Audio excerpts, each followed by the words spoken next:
the purpose of today's activity is going to be to find the acceleration of a dynamics cart on an elevated track. So while similar to your last activity, well, you're going to use more or less the same equipment, Zach, different in the sense that the track is going to be elevated at one end so that the cart is going to accelerate. Now, if you take a look at the apparatus here or the materials here, again, looks real similar to what you used last time, but you notice there's one change to it, and that's the thing that's propping up, the part that's propping up the track. This is going to be a book, maybe a couple books. Usually you want a pretty low slope, so you're not going to want to put it off the end of a stair. You're not going to want to put it off the end of a stack of books. Maybe a book, maybe a couple books. Kind of play it by ear, see how it goes for you. What else are we going to use here besides the book or the books in order to prop it up? Well, of course, is the track itself. Sliding down the track is going to be the dynamics cart. Measuring the velocity of the cart is going to be the motion sensor. And the motion sensor is going to be connected to the device that we call the air link, which is going to transmit the data from the motion sensor to your iPhone. Now, once you have the data in your iPhone for the position versus time, the velocity versus time, and the acceleration time of this cart going down this elevated track, then you're going to put it into Google Sheets, you're going to plot 3 graphs, and you're going to do your thing, right? Now, what's the procedure going to look like? Okay, what's the procedure going to look like? Well, you could probably come up with a procedure yourself right now, but I'll give you the essence of it. You will have to summarize this when you write out the procedure. It boils down to this, okay? You're going to take a track, you're going to elevate that track by putting a book underneath it. Then you're going to put the motion sensor on the end of the track and connect the motion sensor to the AirLink apparatus and therefore to your iPhone by Bluetooth. Then you're going to put a cart on the track. You're going to allow the track, so you're going to press start on your iPhone to start collecting data, and then you're going to allow the cart to start rolling down, start accelerating down the track. Then you're going to press stop just before the cart gets to the end. You're going to transfer your data to Google Sheets, and you're going to do your thing. That's the procedure. Okay? You can say that however you want in 3, 4, 5 steps, whatever you want, just make sure you include everything that I just mentioned there. Now, once you actually collect data, what should we see? Well, there should be 4 columns, not 3 columns as I have listed here. Time is your first column, of course. Position is your second column. Velocity, your third column. And the 4th column should be acceleration. When you go to export this data, you're going to find that there's a whole bunch of other columns as well, including other acceleration columns. You want the first 4 columns, delete everything else. The other columns, some of them might be sound intensity. Your iPhone is measuring the ambient sound around the activity. We don't need that. Some other ones might be acceleration of the X component, the Y component, a resultant acceleration. Okay, that's the acceleration of your iPhone itself. Okay, your iPhone has accelerometer on board, which is measuring acceleration of that device. You don't want to measure the acceleration of your iPhone. You want to measure the acceleration of the cart that's going down the track. So delete all that stuff, keep the first 4 columns, and that's it. Then go to your analysis. And your analysis is going to include 3 graphs. The first graph is going to be position versus time. The second graph is going to be velocity versus time. We've done both of these before. The third graph, this is going to be new. Acceleration versus time. Now, for this cart rolling down the track at a constant acceleration, we should get a position time graph that looks something like this. If you look closely at it, it appears as if it's accelerating or curving upwards. When you plot that graph, you should draw a line of best fit, but it won't be linear. Look for the option to plot a polynomial line of best fit. And that's going to give you a nice, smooth curve of best fit, as opposed to a straight line of best fit. Now, you're not going to have to find an equation from that. You're not going to have to come up with any numbers from that graph. You're only going to have to examine the shape of it, as you'll see in one of the analysis questions. The velocity time graph should look something like this. Should be pretty much a straight line. Draw a line of best fit for that one. It should be linear for this one. And for this one, you're going to want to include the equation, display the equation. By displaying the equation, you're going to get the slope. That's going to allow you to not bother calculating the slope yourself by hand. Finally, the third one, the acceleration time graph, should look more or less like this. A straight, flat, horizontal line. You're not going to have to do any calculations with this one either. Don't worry about displaying the equation. There is going to be something you're going to take off of this, but only one thing, and it's not a calculation. And then you got 3 analysis questions. You can refer back to the podcast if you don't feel like writing these out right now, or you can literally just snap a picture with your phone of the 3 questions if you don't feel like writing them out. Describe the motion of the object using the position time graph referencing the shape of the graph. So basically, question number 1 is going to go back to this graph. Basically, I want you to tell me what kind of motion this is experiencing.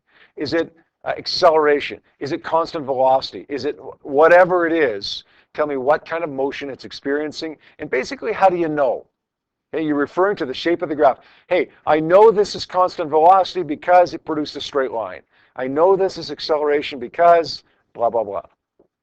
Question 2 says, calculate the acceleration of the object using the velocity time graph. Show your work. What I mean by show your work is not do rise over run by hand, although you can do that if you want. You don't need to. What I mean by show your work is don't just write in a number for the slope and expect me to trust that that number is the slope. Display the equation from Google Sheets. I'll trust that one. If Google Sheets tells me the slope is this value, I'll trust it. So don't just show me the slope, display the equation which shows me the slope. Now for the third one, determine the, by the way, guys, for the second one, you're going to display the equation up here with the graph. If you just write in the number down here, that's fine. Okay, that's fine because I'm going to see the work done up here with the equation, right? That's good enough. Now for the third one, it says determine the acceleration of the object using the acceleration time graph, the third graph, and then you're going to compare that to the value you determine in analysis question number 2, the slope of the graph of the acceleration. Anybody make a suggestion as to, on this graph, this acceleration time graph, that I've never seen before, that has a straight, horizontal, flat line, how I might find the value of the acceleration? Okay, this is not one of those things that you're going to remember because we've never talked about it. This is going to be one of those things you're going to figure out in the next 15 seconds. Nick? Would it be like the point that it's at is the average velocity? No, we're not looking for average velocity. We're looking for acceleration. I mean, the average acceleration. Okay, good. If it's a straight, flat, horizontal line that pretty well represents the data points that you have there, then the acceleration is constant. If you read the y-intercept there, whatever that number that is, well, that's the acceleration at that point, and if it's not changing, that's the acceleration through the whole thing, right? So whatever that number is, the y-intercept, that's going to be your acceleration. Now what I want you to do is compare it with the number that you got for the slope in question number 2. Are they really close? They should be pretty close. Are they really far off? You know, do whatever it is, it is what it is. Please do this for me though, guys. Don't look at your number from number 2 and then just write down a number that's close to that for number 3. Okay, if your number from number 3 agrees with your graph, I'll mark it right, even if it doesn't agree with question number 2. Does that make sense? I want you to be consistent with your data, not with what you think you should get. Does that make sense? You get marks for doing things consistently. You don't get marks for getting what we think you should get. Finally, your conclusion is, what is the acceleration?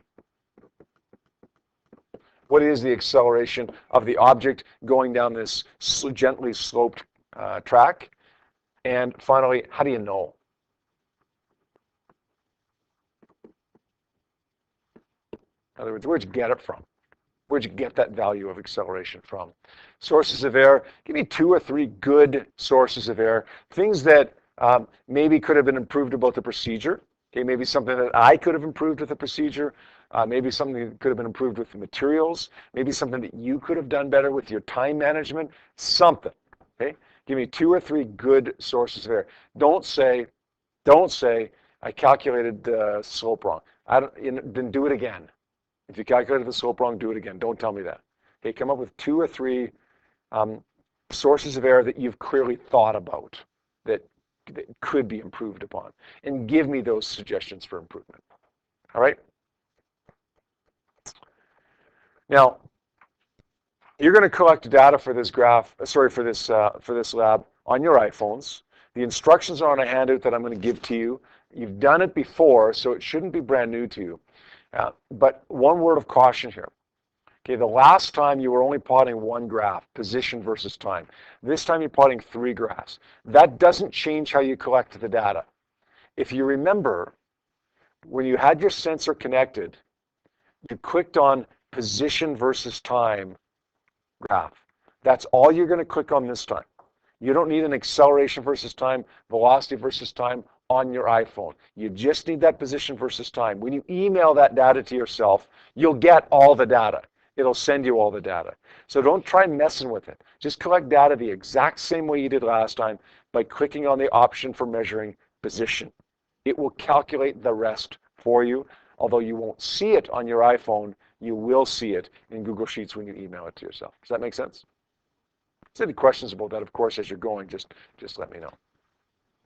The other thing is, as soon as you get that data, as soon as you get that that graph on your iPhone for position versus time that looks something like this, okay, you're done. Email that to you and your partners and do it right away because the Wi-Fi is a little bit choppy today. Do it right away. Some groups it's coming through in about a minute. Some groups, last class it was taking 15, 20, 25 minutes. One group just got it 3 minutes before the end of class. So send it right away. As soon as you have what looks like good data, send it right away. Now, you may see a couple points like, here's a point up here, right? It spikes here, or it spikes here, or it goes down here. Don't worry about that. If you have a section where you have a nice curved line like this, that's good data. When you get into Google Sheets, you can delete this, right? You can delete this as well, and then you're left with that good position time graph, which will translate into a good velocity time graph and so on. All right? That's it.